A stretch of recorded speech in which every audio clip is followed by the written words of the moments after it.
Yo les gars, c'est Restianto, j'espère que vous allez bien. En tout cas, moi ça va nickel. Aujourd'hui, on se retrouve sur une toute nouvelle vidéo pour parler des Rubik's Cube. Et cette fois-ci, on va parler du 3x3. Alors, le 3x3, je vais vous montrer comment il marche, etc. La dernière fois, on avait fait le 2x2 et j'ai vu que ça vous avait plu. Donc, j'ai décidé de plus essayer de sortir la vidéo du 3x3 plus rapidement. Même si rapidement, c'est pas vraiment comme je l'ai dit dans mon ancienne vidéo. Mais bon, c'est pas grave. J'essaie quand même de faire des vidéos, même si pour le moment, c'est pas très facile. Voilà, donc là on va se lancer sur le 3x3, on se retrouve après l'intro, allez, salut. Ok, alors là on est avec le 3x3 que je vais donc sortir. Donc le 3x3 c'est vraiment le plus simple parce qu'il tourne, voilà, etc. Donc je vais vous montrer toutes les étapes à faire pour pouvoir le réussir directement. Et on est parti. Donc là je vais le mélanger et on se retrouve juste après. Ok, donc on se retrouve après avoir mélangé le cube. Comme vous voyez, il est mélangé. Voilà. Donc pour commencer, on va commencer par, comme pour le 2x2, donc par la face blanche. Donc vous allez d'abord trouver la croix. Donc ici,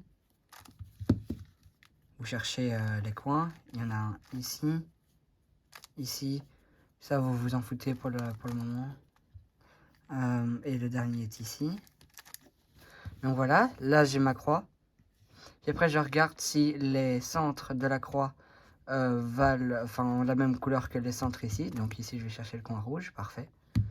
Ici, je vois que le bleu n'est pas bien mis, que l'orange est bien mis et que le vert n'est pas bien mis. Donc je vais changer le coin vert et le coin bleu. Donc ici, je le retire. Je vais le remettre. Et ici, donc je vais juste remettre le centre bleu. Et donc là, j'ai ma croix qui est parfaite. Donc voilà. Après avoir fini la croix, vous allez vous occuper des coins. Donc vous cherchez le coin vert et orange. Si j'ai de la chance, je le trouve directement. Donc pour le mettre ici, c'est très simple. Vous allez faire vers le bas. Vous allez tourner ici comme ça. Pour que votre coin puisse se mettre plus facilement. Donc là, vous insérez votre coin et puis après vous retournez. Pour garder toujours garder la croix. Donc là, j'ai la croix et le coin qui est bien mis. Donc là, je ne dois plus y toucher. Donc là, je vais chercher les autres coins. Donc j'en ai un ici qui doit aller là. Donc je vais abaisser, je vais tourner, je vais replacer mon coin pour qu'il soit bien mis et je vais retourner pour continuer à avoir la croix. Donc là il me manque deux coins, il y en a un qui est ici et un qui est ici. Alors là il faudra juste le bouger pour qu'il aille là. Donc pour qu'il aille là c'est très simple, vous tournez comme ça, vous tournez une fois et vous retournez. Donc là vous avez toujours votre croix et là votre coin est juste bien mis. Donc là vous allez faire la même étape qu'avant, donc vous abaissez, vous retournez pour que votre coin puisse s'orienter par rapport à la ligne. Vous remettez votre coin et là vous replacez pour avoir de nouveau la croix. Et vous faites pareil de ce côté. Donc ici c'est pareil. Donc à la place de le faire comme ça, puis après vous tournez ici. Ici c'est comme ça et vous tournez comme ça. Donc voilà. Puis après vous remettez pour que vous ayez toujours votre croix. Vous abaissez, donc la même étape, mais de l'autre côté c'est pareil. Vous tournez à gauche, du coup vous remontez pour que ça puisse toujours faire la ligne. Et là vous avez votre face ainsi que la couronne qui est déjà bien mise. Vous pouvez appeler ça des murs, des couronnes, c'est comme vous voulez. Alors après, je vais pour vous parler d'une technique que moi j'appelle la technique de l'ami disparu. Alors c'est très simple pour la technique. Donc vous allez trouver le coin, le centre qui devra aller là. Donc ici je dois chercher le orange et le vert, donc je vais chercher. Je le trouve ici. Alors c'est très simple, vous allez l'orienter comme ça pour que la couleur verte, donc qui est ici, est bien en haut. Si c'est l'inverse, si c'est la couleur verte qui est ici, alors vous le mettez ici comme ça. Mais pour ma part, c'est comme ça, donc voilà. Alors vous allez faire, il part. Puis après, ses amis décident de commencer à le chercher. Il décide donc de retourner vers ses amis. Mais ses amis l'abandonnent et donc ils repartent. Donc à la place de repartir par là, il va décider de partir dans l'autre sens pour voir s'il ne va pas trouver d'autres amis. Il en trouve d'autres qui vont le chercher. Et là, il va être accepté et ils vont rentrer chez eux. Donc ma face est toujours bien mise et mon centre c'est bien mis également.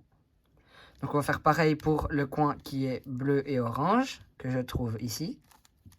Donc, il part, ses amis décident de le chercher, il retourne vers ses amis, mais ses amis partent. Du coup, il part dans la direction opposée. D'autres personnes, donc d'autres amis, le trouvent, il se fait accepter et ils rentrent ensemble. Donc voilà, j'ai mis le centre et j'ai toujours ma face. Et voilà. Donc on va chercher celui-ci. Donc il va aller là. Donc là c'est pareil, sauf qu'on va faire tout ça de l'autre côté. Donc il part donc vers la gauche. Ses amis décident de le trouver. Enfin de le chercher plutôt. Il va vers eux, mais ils s'en vont. Du coup il décide de partir dans la direction opposée. D'autres personnes, donc d'autres amis vont le chercher. Il va se faire accepter et ils rentrent ensemble. Donc voilà, il m'en reste que un, c'est le rouge et le bleu qui est ici. Donc ici, on refait le même cas. Donc, il part. Ses amis le cherchent. Il décide de retourner chez eux. Mais ses amis partent.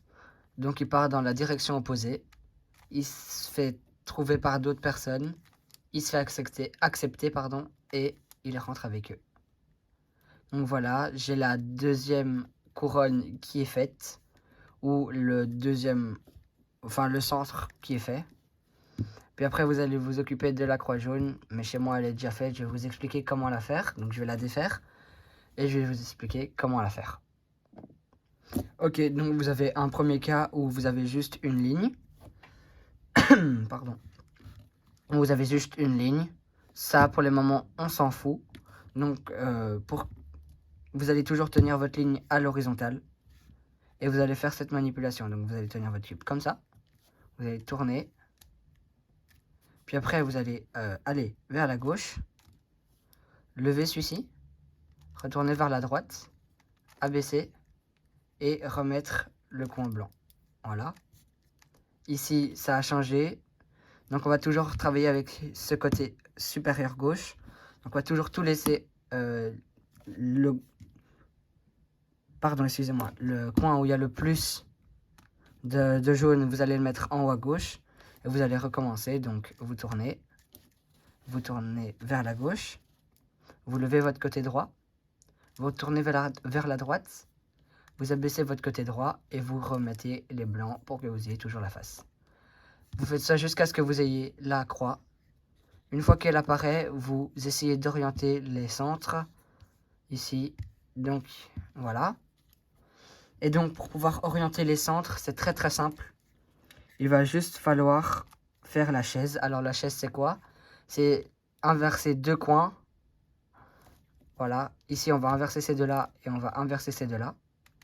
Donc celui-là, il va devoir aller là et celui-là va venir ici. C'est très simple, vous faites comme ça. Vous tournez de 2, vous abaissez, vous tournez de 1 pour qu'il soit ici. Vous remontez, vous tournez et vous abaissez. N'oubliez surtout pas de retourner une deuxième fois pour que les deux coins se mettent bien. Alors le reste n'a pas bougé du tout.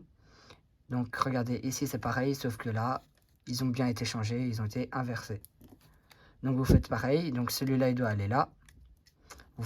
Vous levez, vous tournez de 2, vous abaissez, vous tournez de 1, vous levez, vous tournez et vous abaissez. Donc voilà, et on n'oublie pas de tourner une deuxième fois pour que les deux coins soient bien mis. Donc là, c'est bien mis, bien mis et bien mis. Et là, vous avez votre croix jaune qui est bien faite. Alors la dernière étape, c'est d'orienter les coins, puis après de les tourner pour finir le Rubik's Cube, donc finir la face jaune. Pour finir la face jaune, il va falloir donc d'abord orienter tous les bons coins. Alors ça c'est très très simple, vous allez donc vous allez essayer de trouver un coin qui est déjà bien mis. Pour ma part c'est celui-là, parce qu'il n'est pas encore bien mis réellement, parce que la face jaune n'est pas vers le haut, mais toutes les couleurs y sont, donc le vert qui va là, l'orange qui va là et le jaune qui vient ici. Donc le coin est bien mis, c'est juste qu'il n'est pas encore bien orienté. Donc le coin qui est bien mis, vous allez toujours le garder à droite. Vous allez lever, tourner, vous avez levé votre côté qui est bien fait, tourner, vous allez encore une fois tourner, abaisser plutôt. Puis après, vous allez tourner pour que votre coin blanc revienne à sa place. Vous abaissez. Et comme à l'étape de la chaise, on retourne une deuxième fois pour que les coins se remettent bien. Et là, j'ai de la chance, tous mes coins se sont bien mis. Il va juste falloir les orienter. Vous faites ça jusqu'à ce que tous les coins se mettent bien. Puis après, on passe à la dernière étape, c'est finaliser la face jaune. Alors pour finaliser la face jaune, c'est très simple. Vous allez faire comme au 2x2. Donc le 2x2, je vous avais dit qu'il fallait garder la face comme ça. Et qu'on travaillait avec le coin supérieur droit. Et que vous faisiez la manipulation, donc vers la droite, vers la gauche, vous abaissez. Vers la droite, vous levez. Et vous faites ça jusqu'à ce que le coin soit bien mis. Donc gauche, en bas, à droite, en haut. Gauche, en bas, à droite, en haut. Gauche, à droite, en bas, à droite, en haut. Puis après, il ne faut pas tourner comme ça, mais tourner bien seulement ici. Donc 1, 2.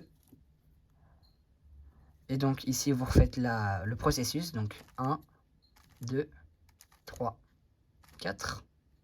Vous le refaites encore. 1, 2, 3, 4. Et pour finir le cube, vous avez tout simplement qu'à tourner. Voilà. Donc voilà, vous avez fini le cube 3x3. Dans la prochaine vidéo, on verra comment faire le Rubik's Cube 4x4. Dans celle d'après, le 5x5. Puis après, le pyramide dans une vidéo bonus que je vous fais seulement pour le plaisir. Alors voilà, vous savez comment faire le Rubik's Cube 3x3. J'espère que cette vidéo vous a plu. N'hésitez pas à vous abonner avec la cloche de notification pour savoir quand je sors de nouvelles vidéos. N'hésitez pas à lâcher un petit like, à commenter si la vidéo vous a plu. Et on se retrouve à bientôt. Allez, salut!